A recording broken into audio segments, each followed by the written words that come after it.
Right. Now this is William L. Patterson, eternal fighter for civil rights and socialism. Now why does it say civil rights there? The term civil rights was invented by the Communist Party. After World War II, the Communist Party had fought for black liberation, and they decided to rebrand the black liberation struggle. And so they formed an organization. Instead of calling for black liberation or Negro liberation, as they would have said, they said we're going to fight for civil rights, and they formed the Civil Rights Congress. And the Civil Rights Congress was headed by William L. Patterson, and he was the leader of the Civil Rights Congress. And it was an organization that if a black man was charged with a crime in a southern court, they would provide his bail, and they would send lawyers from New York City to represent him.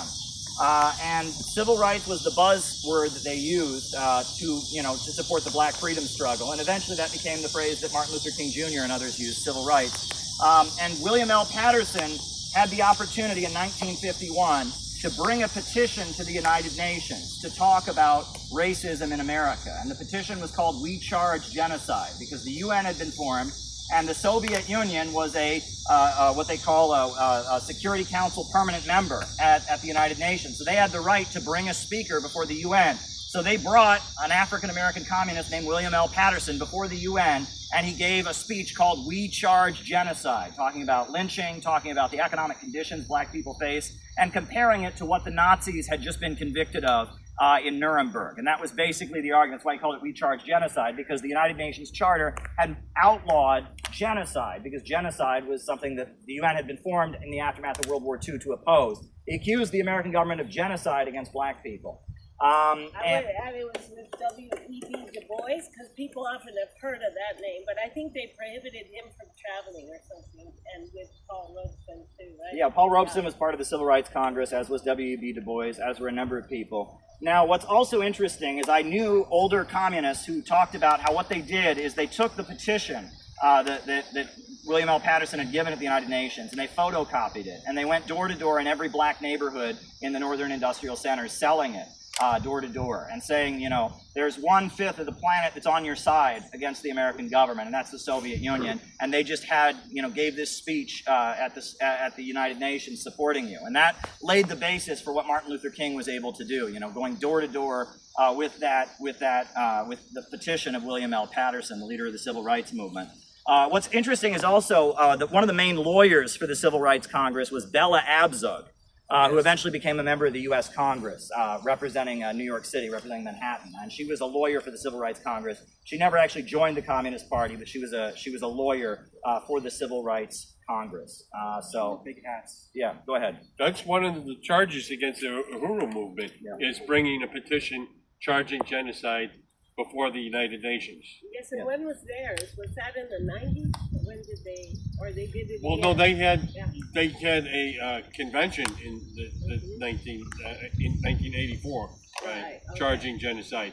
But then they recently did a petition based on that, and they took it to the United Nations, and that's one of the things that, just like back then, right? Like the U.S. government is saying that it's Russian inspired, right? And it wasn't, and that's their right. It's really important. Under the Constitution, under the United Nations Charter, that's their right to bring that petition, and the government of the United States tried to say it's illegal. Another thing that I would like to point out about this, well, first of all, I guess I'll point to another grave and then I'll tell the story. But this is Henry Winston. Now, Henry Winston was an African-American man who was on the National Board of the Communist Party, and he was one of the ones who was convicted of conspiring to teach an ideology that might necessitate the overthrow of the American government. Now, a lot of people misunderstand it. They think, well, they were charged with advocating the overthrow of the American government. That's not actually true. In many of their pamphlets, they said, we favor a peaceful transition to socialism.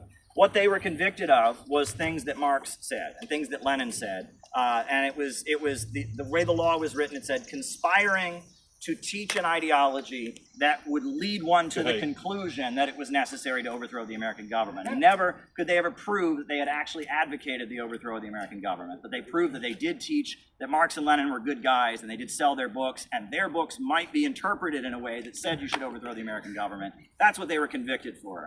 You want to talk about a long hoop, but that's the way that Smith You can say the same thing about Sam Adams and Thomas Jefferson. Yeah. I mean, and at their trial they did. They read the Declaration of Independence. If someone was distributing that on the street, right? Right. It would be the same thing. Right. So Henry Winston, he was one of the only African Americans who was sent to federal prison, along with Benjamin Davis and a couple others. But he was one of the only ones, and he lost his eyesight in prison.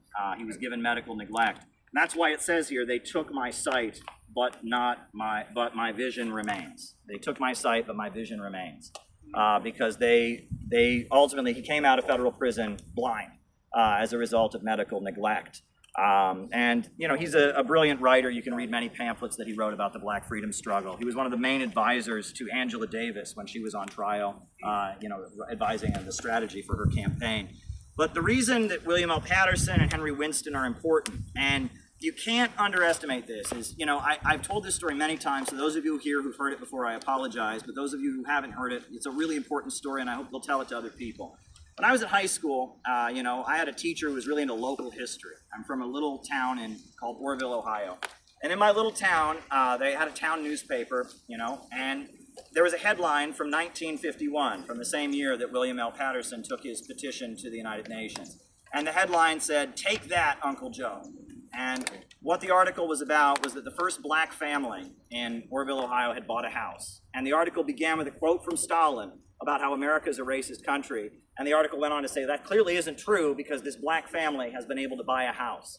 And that shows you how connected the black liberation movement in America and the Soviet Union and the Cold War were. They were intricate. There would have been no civil rights movement if it hadn't been for the Soviet Union. If it hadn't been for the fact that the Soviet Union got up and castigated the United States for the way it treated black people. If it hadn't been for that, there wouldn't have been a civil rights movement. That was the only reason that the Kennedy family and other figures in the Democratic Party started supporting civil rights and started allowing a civil rights movement to emerge.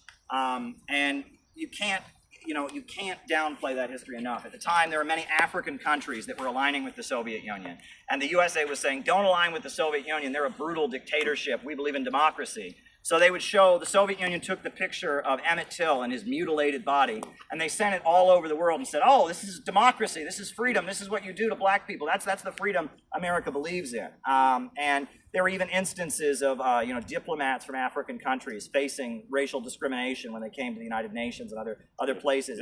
And there was a feeling among the American ruling class that racism was hurting the USA in the struggle against the Soviet Union. It was hurting the image of the United States. And so even though the military and a lot of the brass of the military were from the South and they didn't want the civil rights movement, many of the Northern liberals and the Rockefellers and the Eastern establishment felt it was a way to clean up the image of American imperialism. And it was pressure from the communists, their effort to just raise that issue relentlessly and not let it drop from the 1920s all the way up into the 50s, 60s, and 70s.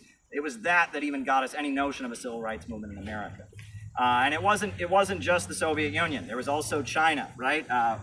You can talk about Robert F. Williams was the leader of the NAACP in North Carolina, who had the NAACP start taking up guns to protect themselves. And when he had to flee the country, he fled to Cuba, he fled to China, he eventually set up Radio Free Dixie, broadcasting from Cuba revolutionary messages to black people in the United States. There's many examples of the support of the black freedom struggle by the communist governments of the world.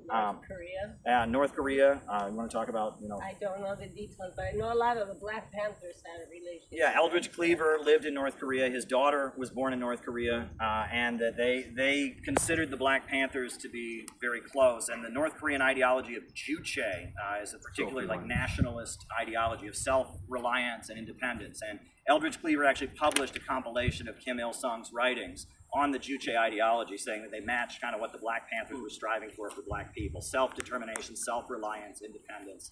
And so that, North Korea had a huge support. And it was also, during the Korean War, it was a lot of black GIs refusing to fight. And also there was a lot of propaganda from North Korea directed at American soldiers about Jim Crow segregation.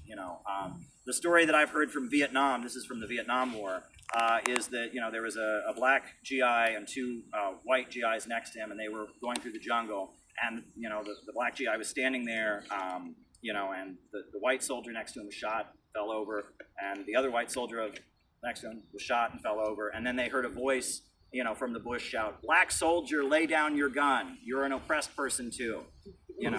Think about that. So that was absolutely heavy. Now, this is Emma Goldman. Emma Goldman wasn't a communist. She was an anarchist, and she was a radical, and she lived in New York City, and she was very much an advocate of birth control. She was very much an advocate of women's right to vote and feminism, and she was a very popular writer. She had a magazine called Mother Earth, Emma Goldman, she was known for, she was kind of the face of feminism and anarchism in America. She had a lot of quotes. She said, if voting could change anything, it would be illegal already. That's one quote from her. It's famous. Emma Goldman, she was born in Russia, and she'd moved to the United States. She became this very well-known anarchist writer. A lot of people were reading her publications, etc. And after World War I and the Russian Revolution, the founder of the FBI, J. Edgar Hoover, decided he wanted to get her deported from the country. And that was very hard to do because there were a lot of wealthy people who really liked her writings. And so J. Edgar Hoover worked overtime to finally get her deported back to the Soviet Union. And she was deported back to the Soviet Union, and she was a dissident. She didn't really agree with the Soviet ideology, but she was considered a radical. She was a hero, and she lived in the Soviet Union. She was somewhat of a critic, a dissident. She didn't totally agree with what the Soviet Union was doing, and ultimately she died in the Soviet Union in 1939. She died in Canada. She got, she was able to come. She didn't like the Bolsheviks eventually. She was an anarchist, so she tried to come back to the U.S., but it was impossible. She had had her citizenship taken away from her, and that was like a big case, right? A big thing when they took away citizenship. And so her relatives like sent her remains back because they never let her in the U.S. again. Wow. Did she live at some time in Chicago? I don't know, but my daughter has New York City, a friend that is like a great grandnephew, or his father is of Emma Goldman. But anyway, her family had to ship her remains back to be buried at the Haymarket Square Martyrs. Yeah, and she's very much an icon. You know, a lot of anarchists really draw from her. You know, she wrote an essay that I think is pretty relevant in these times that was widely circulated, and it was called "Preparedness: The Road to Universal Slaughter." Because in the lead up to World War I, the leaders of the country were increasing the military budget, and they were saying, well, that's to prevent a giant war. And she said, actually, no, preparedness, you know, getting weapons and spending more and more money on weapons is ultimately going to lead to these weapons being used. And she was right. World War I did break out, you know, and I think it's particularly relevant in our time where, you know, it's like, you know, spending more and more money on the military. So we hope the day doesn't come that those missiles actually fly and that we all die, you know. Preparedness, the road to universal slaughter. That was Emma Goldman. But there's another grave around here I wanted to talk about, Lucy Parsons. Thanks to me. Oh, no problem.